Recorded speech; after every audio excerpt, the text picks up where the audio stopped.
probably have to do something to address the radiator. I have a feeling it's gonna leak. I can get a aluminum radiator for it for like 200 bucks. So we may end up going that route. I don't know. I don't think I could have this one redone cheaper than that. It looks like it's probably going to end up being leaking. You can kind of look in here, this corrosion in here. That's not a good sign. We'll see. It doesn't look that great when you look inside of it.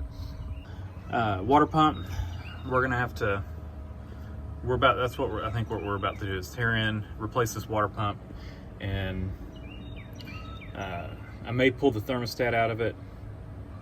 Not sure yet, but I need to get busy.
Now we've hit a roadblock.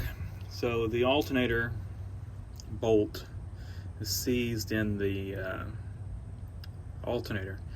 Probably should have left it alone and just tried to squeeze the water pump around this bolt, this bracket. I think I could have done it, but of course that bracket was attached here, but I didn't, and I kept working it back and forth. I beat on the alternator right here. I heated it, just trying to, what's happened is it's corroded, the aluminum has corroded to the steel bolt and it's seized. Alternator itself moves, you know, as far as, you know, that's the bolt turning in the head. That's not where it's stuck.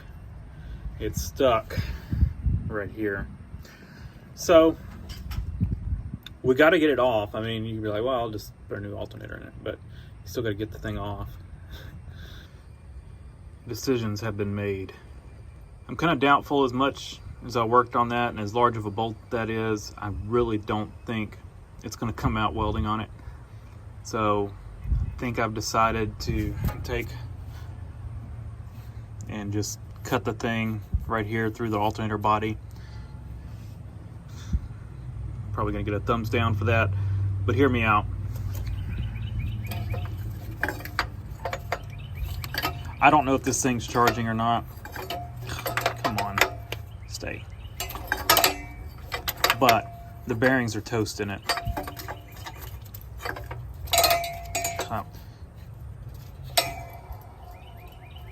don't know if you can hear it, but the bearings are toast in it. So it's not gonna hold up anyway. So I think our best bet is to go ahead and pull the thing off.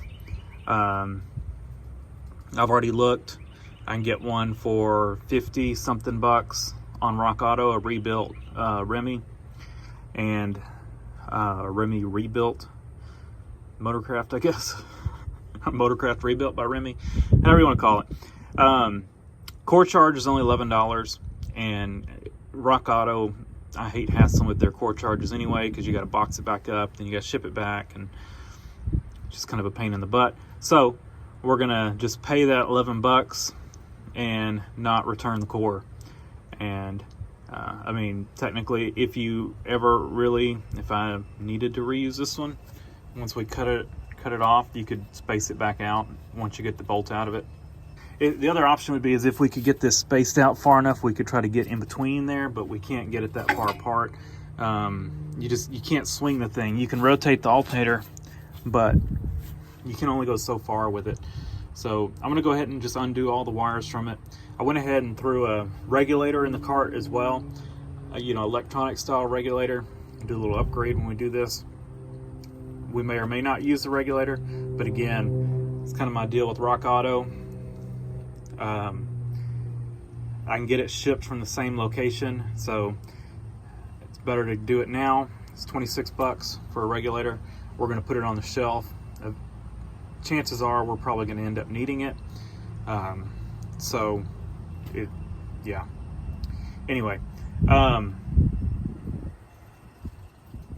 so I'm going to cut this thing off, undo the wires, cut it off, and it's going to be out of the way until we get our new one in. We'll put a new alternator on it. I mean, my goal with this car is to make it a good, reliable, if I want to take it, like I said, if I wanted to take it on power tour or something like that, we can do that, and I can take the family in it. I kind of wanted a classic family car that we can all ride in. I've got 4 kids.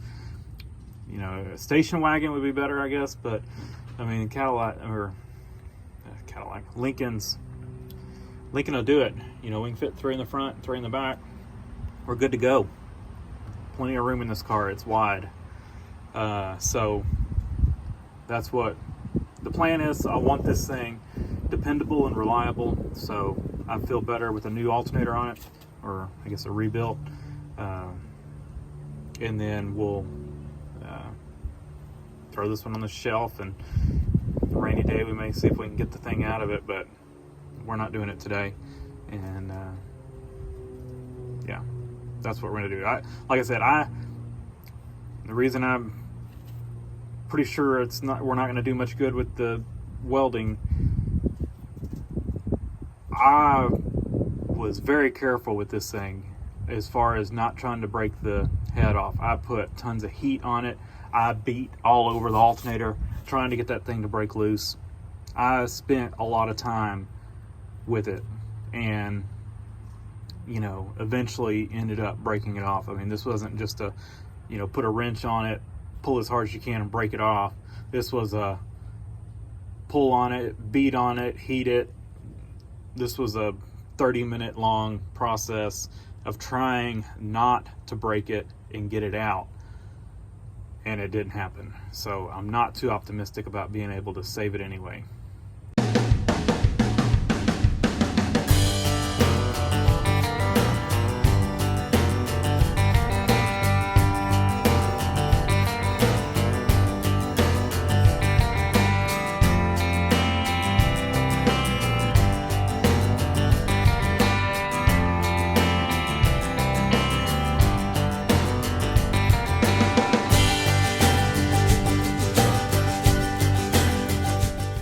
Not completely cut through alternator, but if we wanted to, we could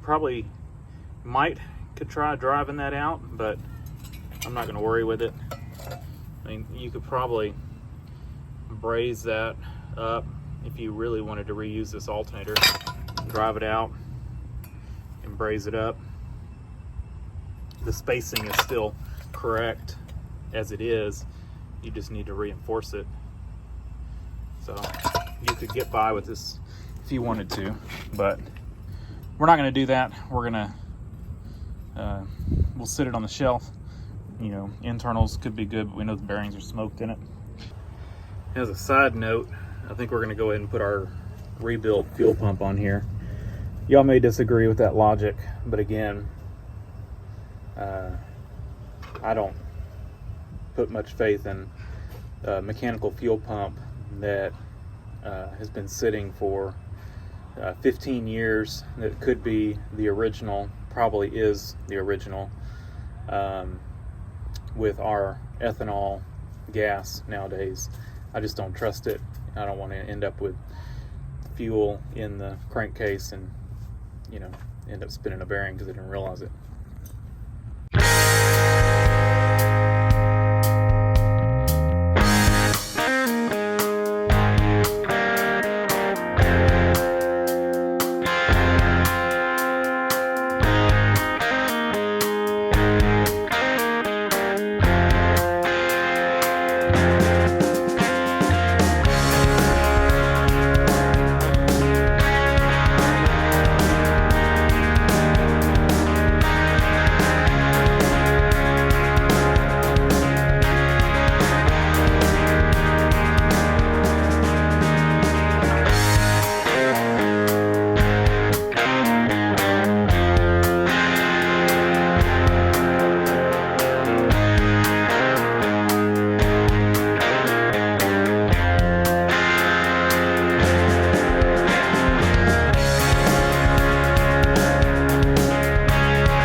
It's off, and you can see we're gonna need to flush this block out. It's pretty nasty. I think I'm gonna go ahead and pull the thermostat housing out and try to get this thing cleaned up. Now, Ford and their aluminum timing cover, not a fan of it. So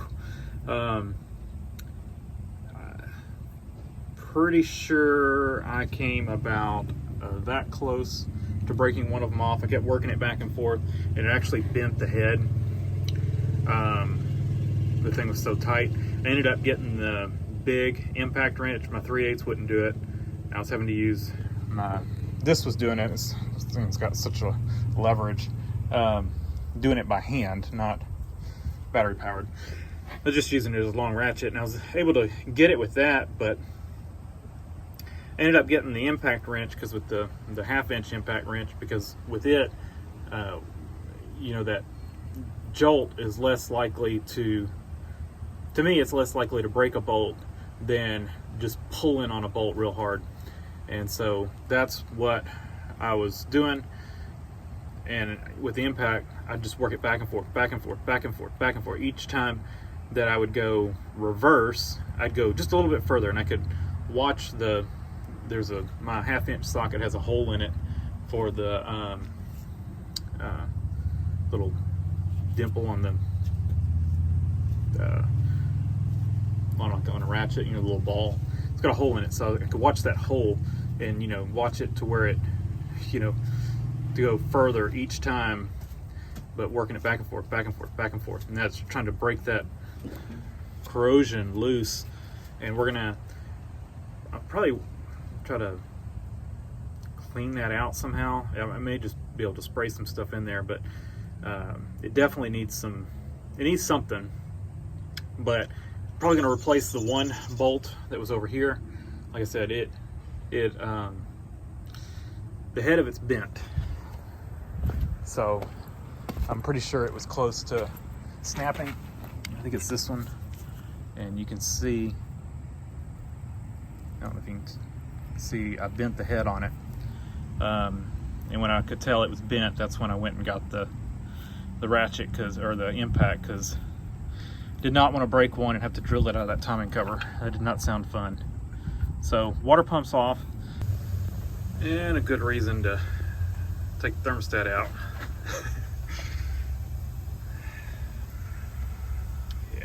That's not good.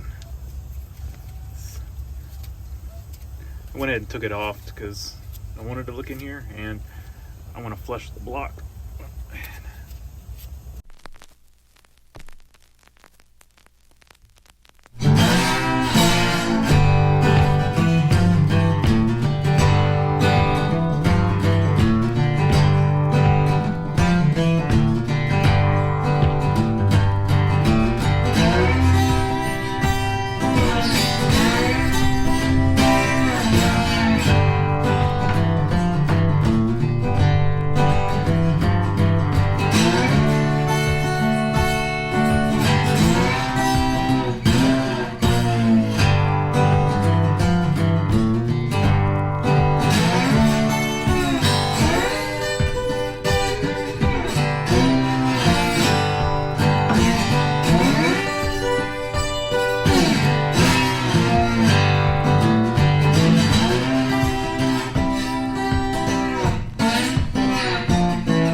Sometimes you got to think outside the box, and by outside the box, I mean outside a boxed-in wrench. Well, I guess using a boxed-in wrench, I don't know.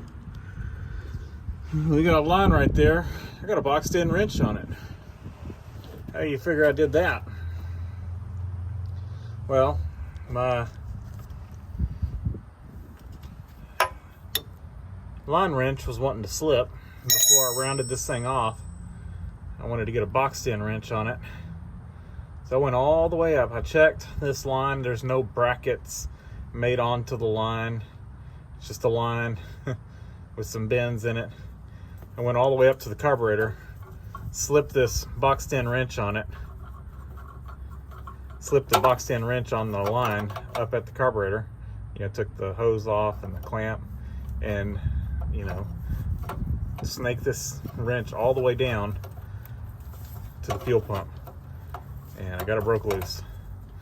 So my go-to method on a line, like I do with brake lines, is not going to work on fuel line. I am not putting heat on fuel line with this gas that's dripping out. It's got varnished gas on it, but it's probably still flammable.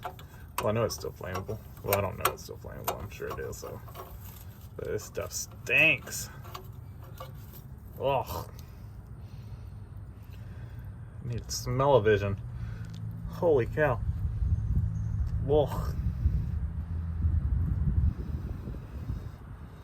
If I was Vice Grip Garage, I'd have some kind of analogy to explain it to you, but probably those of you that work on cars that are watching this, you know what varnished gas smells like. Well, that's what it smells like. Alright. I'm going to do the bolts and we'll get this thing out. Fuel pump installed. Easy peasy. That was less than 10 minutes probably.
don't think, I mean, it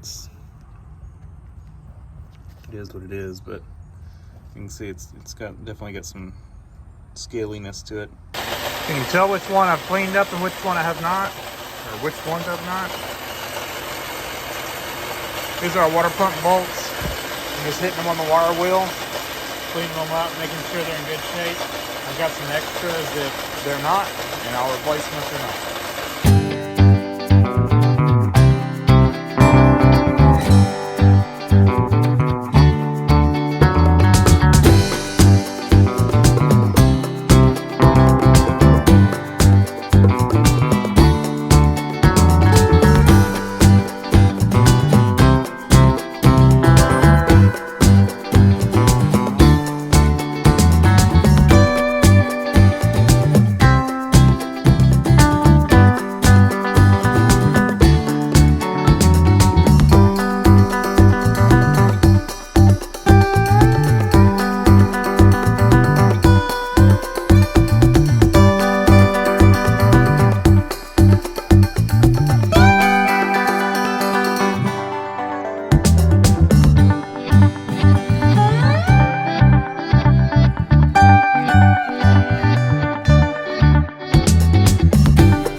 Well, water pump's on.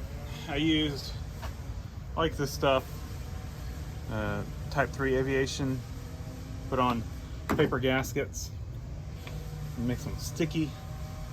It's a pain in the butt to get it off if you have to take it back off, which to me means it's some pretty good stuff. I mean, you might as well break out some power tools to get this stuff off. So I use that stuff on paper gaskets. Also use it on rubber gaskets. To me, it's the best stuff for stuff like that. I don't like using a lot of RTV, stuff like that. I might use a little bit of RTV on the water pump housing. We'll see, or I may just use some of this stuff. And like valve covers, rubber valve covers, put some of this on the valve cover itself. Put the gasket in the valve cover, or on the valve cover, and you can normally reuse the valve covers on rubber ones. You pull it off, the gasket will stay perfectly stuck to the valve cover, won't stick to the head. You can do whatever, put the valve cover back on. So stuff like, it works good for stuff like that. Anyway, never seize on the bolts that go through the head, or not the head, the timing cover. And then on the threads of those, since they go through the water jacket, this non-hardening VersaChem Type 2 for the threads. It's good stuff.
Well, I filled up the cooling system to look for leaks, and I've got at least one leak on the radiator right there. I have a feeling this radiator is pretty rotten. It looks pretty green, but we're gonna just put some JB weld on that thing. If I have to put a radiator in it, which I'm pretty sure, I'm probably just gonna buy an aluminum radiator. I think that would be a nice upgrade. And I think it would be cheaper than having this one record. I think it could come out cheaper. So that's what we'll do. But for now, again, we're just trying to get this thing together. What I want to do is to pressure test the cooling system. I've got a pressure tester, and I want to put 13 psi in it because that's what the cap is, and make sure we don't have any water leaking into the engine or leaking outside. I want to test that timing cover gasket basically before we get too far into it. You know, I did go ahead and bolt that up because I was kind of running out of stuff to do, but that would be quick to unbolt if we have to pull everything off. So as much as I hate to do that, I'm trying to avoid, you know, putting the fan and fan shroud in before I know for sure that it at least holds right now. If we've got just a huge leak right there, I don't want to go any further with it. I want to tear it back down and replace it.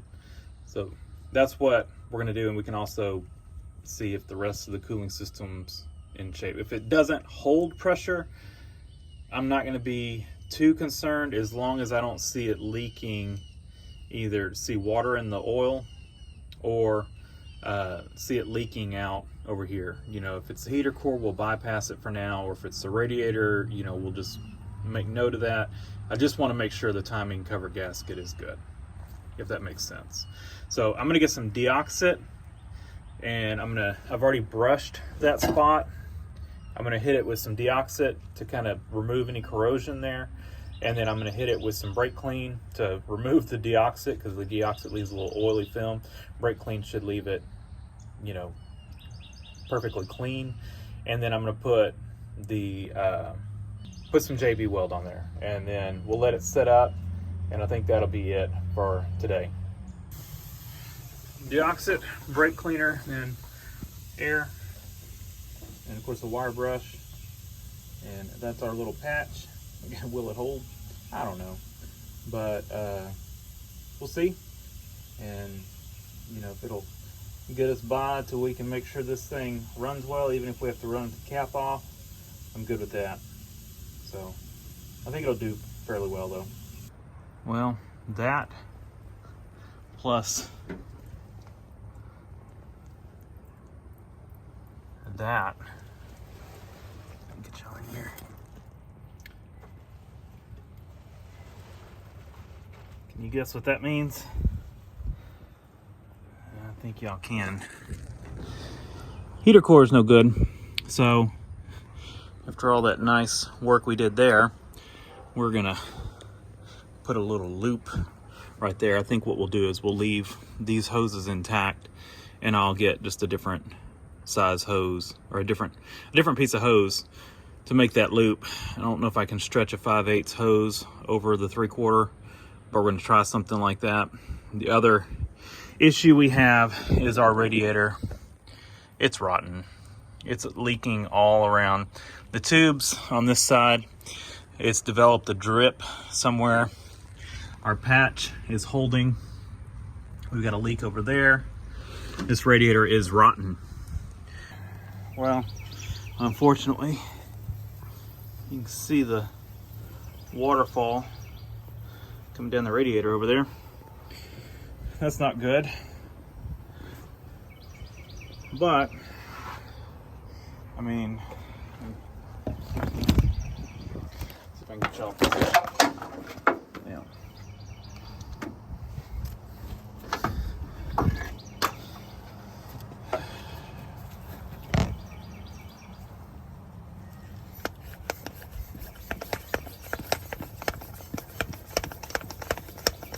I don't want to put too much pressure on it, but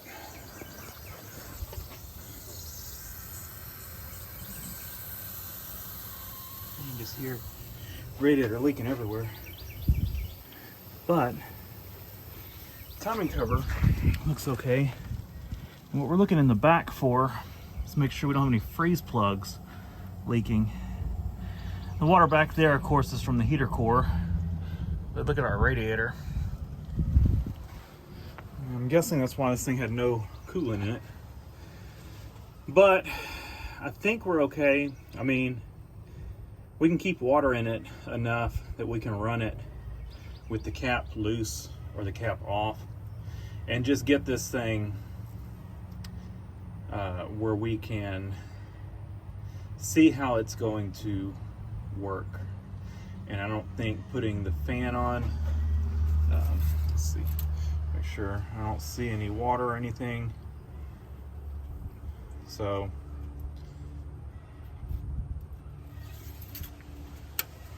I think we're good to proceed.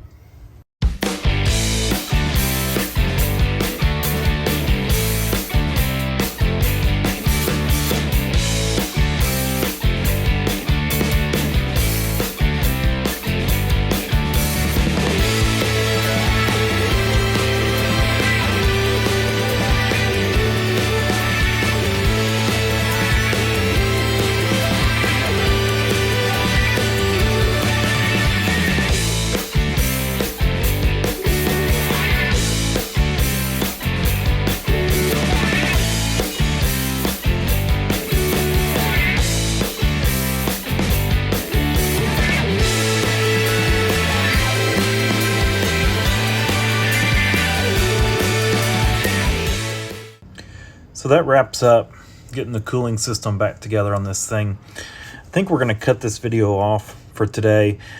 I'm going to rig up a fuel system on here so we can let this thing run. We've got water in it, and we'll cover that in the next video. and let this thing run for a while and see how well the see if that cylinder comes back around. So that's it. Stay tuned for more videos on this thing. Thanks for watching. Leave a comment down below, hit the like button, and subscribe for more.